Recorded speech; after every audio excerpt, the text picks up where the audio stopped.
ये फूल है, जब तक ये फूल जिंदा है इसमें से खुशबू निकलती है, और जब ये फूल मर जाता है तो इसी फूल में से दुर्गंध आती है। जीवित आत्मा से सुगंध निकलती है, मरी हुई आत्मा से दुर्गंध निकलती है।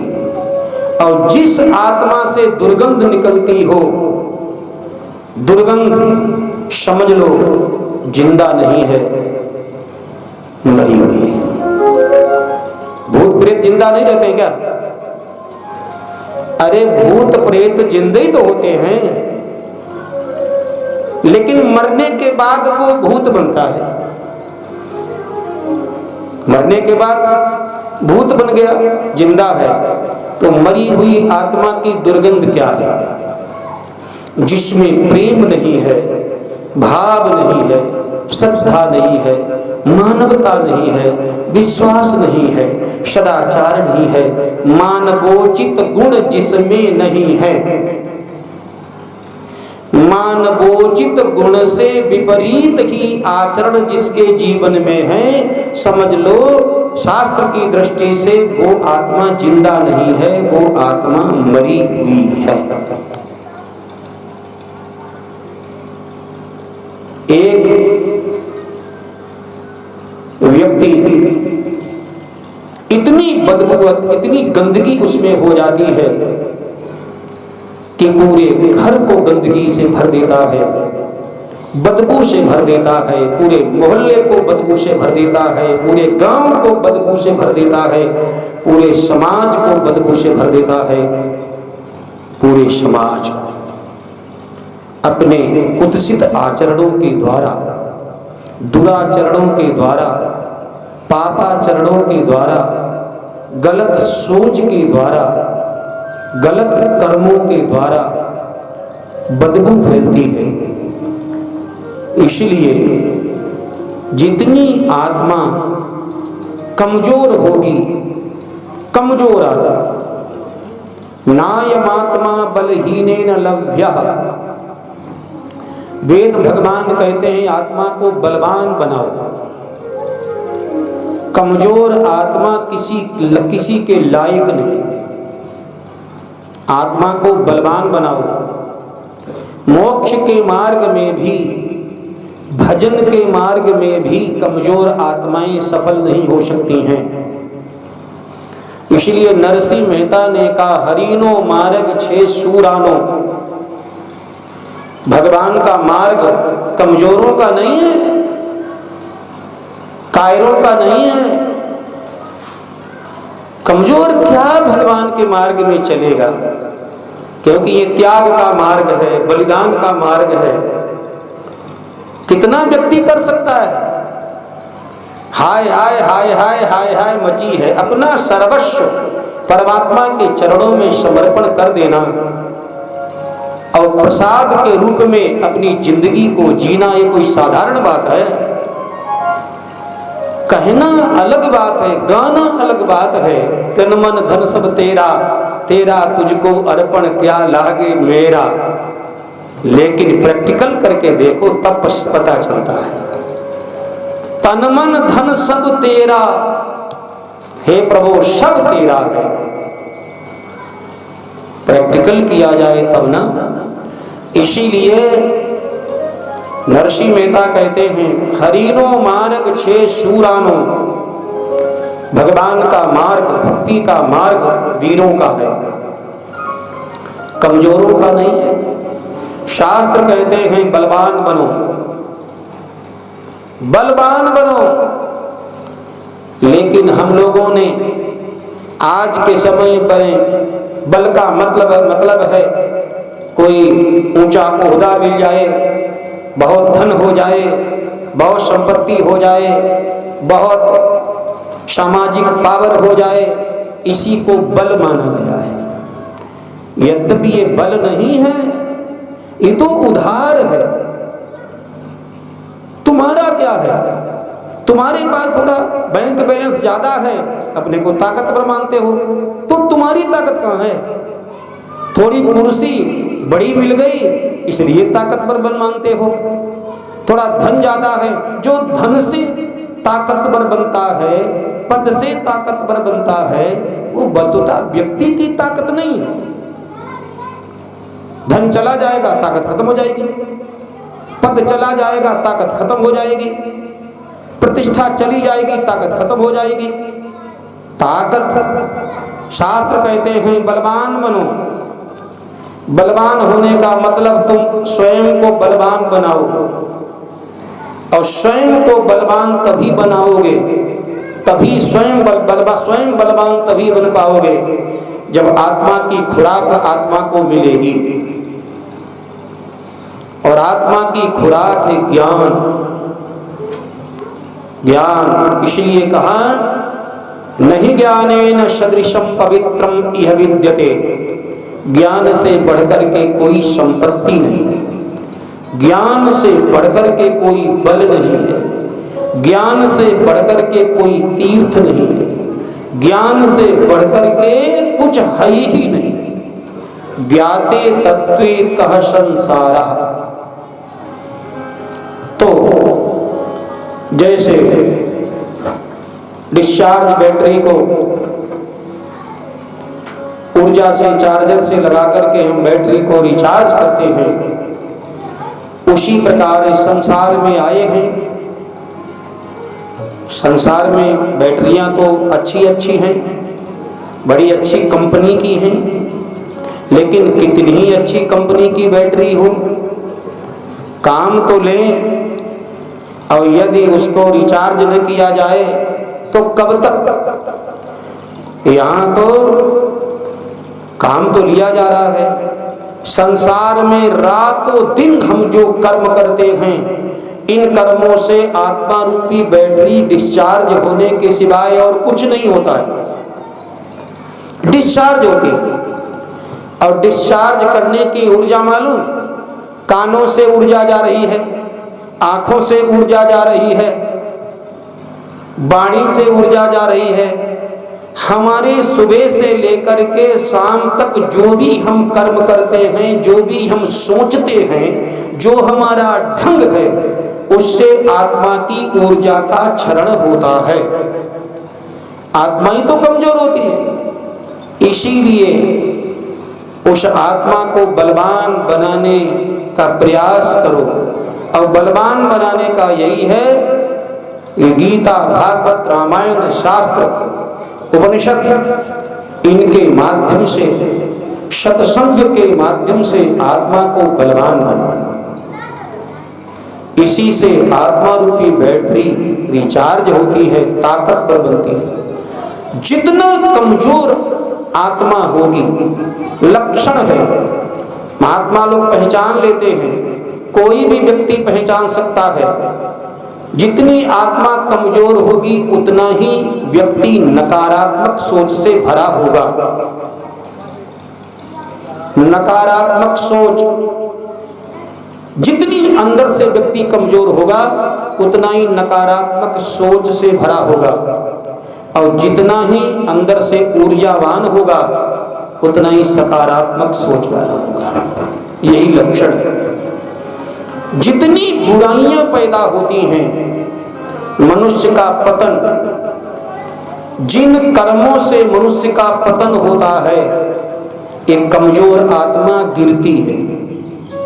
जितना कमजोर व्यक्ति अंदर से होगा, रूप देखा फिसल गया, कहीं धन देखा फिसल गया, कहीं कुछ भी देखा फिसल गया, पग पग पर गिरेगा। या तो वो गिरेगा तो प्रैक्टिकल में गिर जाएगा, नहीं तो मन से गिरेगा। मन से विषयों का चिंतन, जो हमारे अधिकार में नहीं है, जिन पर हमारा अधिकार न था, न है, न कभी होगा, ऐसे विषयों का चिंतन नकारात्मक आत्माएं करती हैं।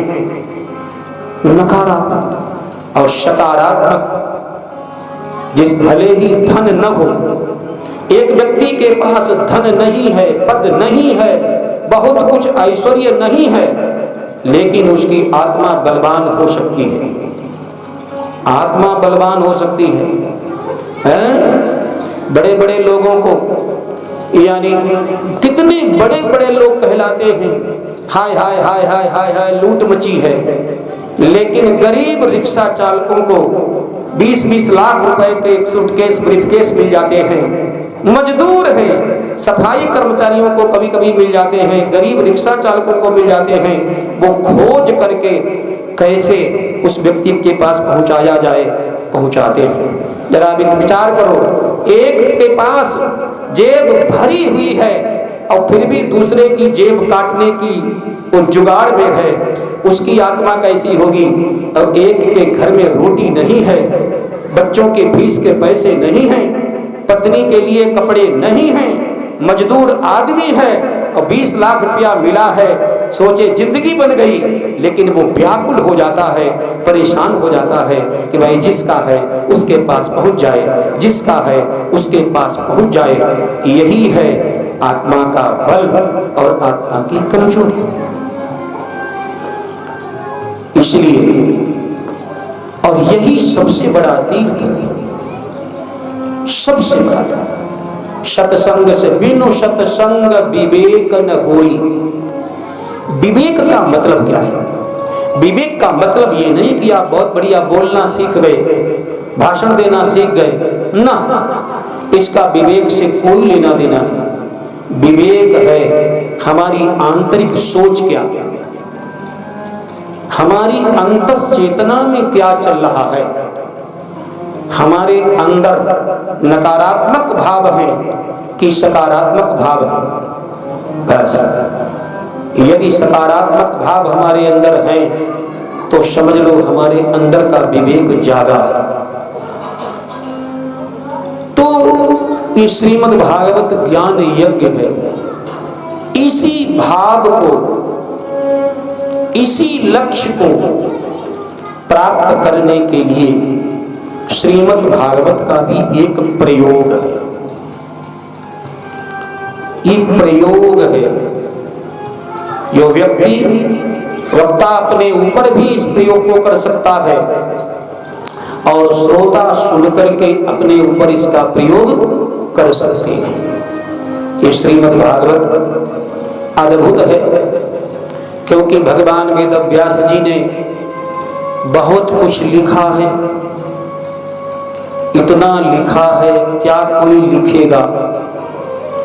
व्यास जी ने व्यासोच्छिष्टम जगत सर्वम, ये हम नहीं कहते हैं, संपूर्ण भारत ही नहीं पाश्चात्य विद्वानों ने भी इस बात को माना है कि धरती पर जो भी ज्ञान है वो भगवान वेद व्यास जी का उच्छिष्ट है। व्यास जी से बढ़कर के न तो कोई लिख सकता है न कोई दे सकता है। व्यासोच्छिष्टम जगत सर्वम। एक बार व्यास जी ने भी हल्की सी घोषणा कर दी। व्यास जी से पूछा गया, महाराज आपने क्या लिखा, कितना लिखा, किस विषय में लिखा? तो व्यास जी ने कह दिया, यदि हास्ति स सर्वत्र यन्ने हास्ति न कुत्रचित्। हमारे साहित्य में, हमारे ग्रंथों में जो है वो विश्व में सब जगह मिलेगा, और जो हमारे ग्रंथों में नहीं है वो कहीं भी नहीं मिलेगा। कोई भी हो, कोई भी हो, चाहे कोई किसी धर्म का हो, किसी मत का हो, किसी मजहब को हो, व्यास जी से बढ़कर के कोई नहीं हो सकता। उन व्यास जी को भी थोड़ी सी अशांति हो गई। उन्हें लगा कि कहीं पर भूल चूक हो रही है, कहीं पर कुछ खटक रहा है। तो अंतिम में ये उनकी अंतिम कृति है श्रीमद् भागवत महापुराण। वेदों का अभ्यास करने के बाद भी, ब्रह्म सूत्रों की रचना करने के बाद भी, महाभारत संहिता का निर्माण करने के बाद भी, 17 पुराणों का संपादन करने के बाद भी व्यास जी के अंदर कुछ खटकता रहा, लगा कि अभी लक्ष्य नहीं मिला है, किनारा नहीं मिला है। तब देवर्षि नारद के सत्संग से श्रीमद् भागवत के विषय में उन्हें बोध हुआ। व्यास जी को भी सत्संग की आवश्यकता पड़ी। अब बोलो, व्यास जी से बढ़कर के भी कोई विद्वान हो सकता है, लेकिन ये संसार है, ये कोयले की खान, यहां भैया घुसोगे तो कुछ न कुछ दाग धब्बा लगेंगे। संसार में आए हो, एक प्रकृति मंडल है, तो प्रकृति का कुछ अंश लगता ही है, चिपकता ही है। उसका परिमार्जन करने के लिए, उसको धोने के लिए, उसकी सफाई करने के लिए किसी संत की, किसी सद्गुरु की आवश्यकता होती है। व्यास जी को भी लगा कोई संत मिले, कोई गुरु मिले जो मेरी कमी को बताएं। किसके लिए? मेरी कमी बताएं। आजकल कमी कोई सुनना ही नहीं चाहता। आजकल तो विद्यार्थी भी अध्यापक से अपनी कमी नहीं सुनना चाहता। चेला भी सोचता है कि गुरुजी केवल हमारी बड़ाई करते रहें। अब यदि रोगी डॉक्टर के पास जाए और इस भाव से जाए कि डॉक्टर साहब हमारे स्वास्थ्य की प्रशंसा करते रहें, तो विचार करो, रोगी जिएगा, कब तक जिएगा? और डॉक्टर भी कुछ हो गए, आजकल ऐसे हो गए, वो भी प्रशंसा करते, हाँ अरे आप तो बहादुर हो, बिल्कुल ठीक हो। वो मर रहा है लेकिन वो सुनना चाहता है, प्रशंसा सुनना चाहता है। तो डॉक्टर भी सचिव वैद गुरु विप्र जो प्रिय बोलई भय आस, राज धर्म तन तीन का होई बेग ही नाश। इसलिए डॉक्टर रोगी डॉक्टर से अपनी प्रशंसा सुनने के लिए नहीं, रोग के विषय में जानकारी चाहता है। ऐसे ही शुद्ध पुरुष जो होते हैं, वो महापुरुषों के पास, संतों के पास अपना मार्जन करना चाहते हैं। व्यास जी प्रार्थना करते हैं कोई संत मिले, कोई महापुरुष मिले जो मेरी कमी बतावे। कमी तो जरूर है, कमी नहीं होती तो ये खटकता कैसे? तब नारद जी पहुंचते हैं और नारद जी ने फिर व्यास जी की कमी बताई। उस कमी की पूर्ति श्रीमद् भागवत के माध्यम से हुई, तब व्यास जी को शांति मिली। व्यास जी ये श्रीमद् भागवत महापुराण समस्त वेदों का, उपनिषदों का, शास्त्रों का, आगमों का, निगमों का निचोड़ है। निगम कल्पतरोर गलितम फलम शुक मुखाद मृतद्रव संयुतम पिबत भागवतम रसमालयम मुहुरहो रसिका भुवि भावुकाः। ये सबका निचोड़ है। इसकी रचना जब हुई तब व्यास जी को शांति मिली। श्रीमद् भागवत की चर्चा, श्रीमद् भागवत का उद्घाटन कहाँ हुआ है? नैमिषारण्य की भूमि में हुआ है। ओपनिंग जो हुई है वो नैमिषारण्य की भूमि में हुई है। रचना बद्रिकाश्रम में हुई है।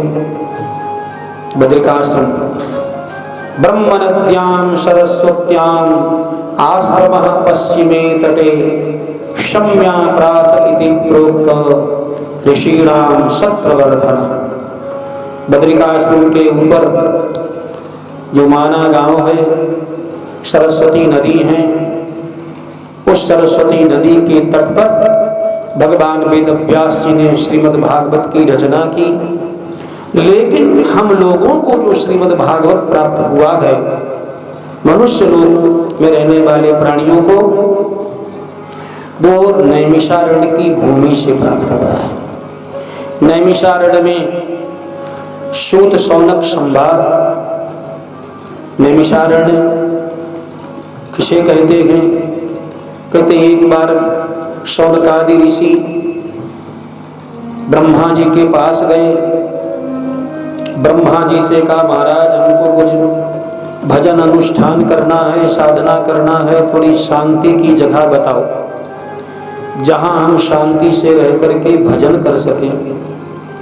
ब्रह्मा जी ने अपना चक्र दिया, मनस चक्र। बोले चक्र के पीछे पीछे चलो, जाओ, जहां चक्र गिर जाए वो पृथ्वी का वैकुंठ क्षेत्र में होगा, भगवान नारायण का निवास होगा, वहीं तुम तपस्या करना। तो कहते हैं ब्रह्मा जी का जो मनस चक्र है वो इस भूमि पर गिरा था, इसलिए उसका नाम पड़ गया नैमिषारण्य। जहां ब्रह्मा जी के चक्र की नेमी शीर्ण हुई थी, नैमिषारण्य पृथ्वी का 8वां वैकुंठ क्षेत्र। साधारण भूमि नहीं है नैमिषारण्य। कुछ तीर्थ होते हैं और कुछ धाम होते हैं, कुछ वैकुंठ क्षेत्र होते हैं। तो पृथ्वी पर 8 वैकुंठ क्षेत्र माने गए हैं। स्वयं भगवान कहते हैं, अष्टौ में मूर्तया सन्ति स्वयं व्यक्ता महीतले। श्रीरंगम, तिरुपति बालाजी, वेंकटाद्रि, श्रीमुष्टम, तोताद्रि, 4 दक्षिण भारत में। उत्तर भारत में पुष्कर राज, बदरिकाश्रम, मुक्ति नारायण क्षेत्र नेपाल, जहाँ शालिग्राम भगवान प्रकट होते हैं, और नैमिषारण्य। ऐसे नैमिषारण्य की भूमि में वैष्णव क्षेत्र है, सूत शौनक संवाद हुआ है, सारी पुराणों की चर्चाएं चली हैं, श्रीमद् भागवत की कथा की भी चर्चा वहीं चली। श्री शौनकादि ऋषि प्रातः उठते हैं, गोमती में स्नान आदि से निवृत्त होकर के संध्योपासन करते हैं, यज्ञ याग आदि करते हैं। यज्ञ याग आदि के बाद उन्हें लगता है कि कुछ सत्संग होना चाहिए, भगवान की चर्चा सुननी चाहिए। उसी क्रम में एक दिन सूत जी महाराज से उनकी भेंट हुई। सूत जी महाराज को आसन पर बैठा करके शौनकादि ऋषियों ने उनसे प्रार्थना की, महाराज हम यहाँ बहुत दिनों से नैमिषारण्य की भूमि में रह करके तपस्या कर रहे हैं, भजन कर रहे हैं, यज्ञ याग आदि कर रहे हैं, भगवान की कथा सुनने की इच्छा है, महाराज मुझे कथा सुनाओ। सूताख्या ही कथा सारम मम कर्ण रसायनम। महाराज मैंने बहुत कथाएं सुनी हैं और कथाओं का कोई अंत भी नहीं है। अब मुझे कथा नहीं सुननी है, अब मुझे कथा का सार सुनना है। कथाएं नहीं, कथा का सार सुनना है। सूताख्या ही कथा सारम मम कर्ण रसायनम। क्योंकि कथाओं की तो कमी नहीं, ब्रह्मा जी सुनाने वाले हों और सैकड़ों कल्पों की उम्र मिल जाए फिर भी कथाएं पूरी होने वाली नहीं।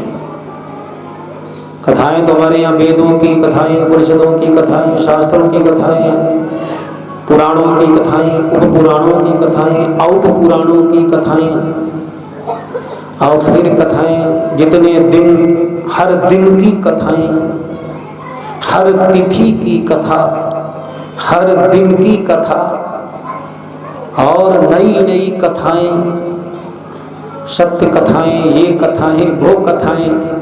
अरे राम राम राम राम, कितनी कथाएं। और बोले महाराज मुझे कथा नहीं सुनना है, मुझे कथा का सार सुनना है। सारी कथाओं का निचोड़ क्या है?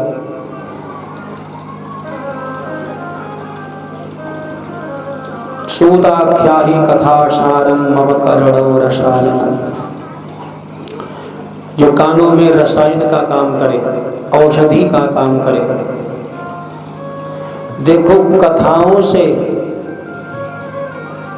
रोग बढ़ता भी है और कथाओं से रोग घटता भी है। औषधि खाने से रोग बढ़ता भी है और रोग घटता भी है।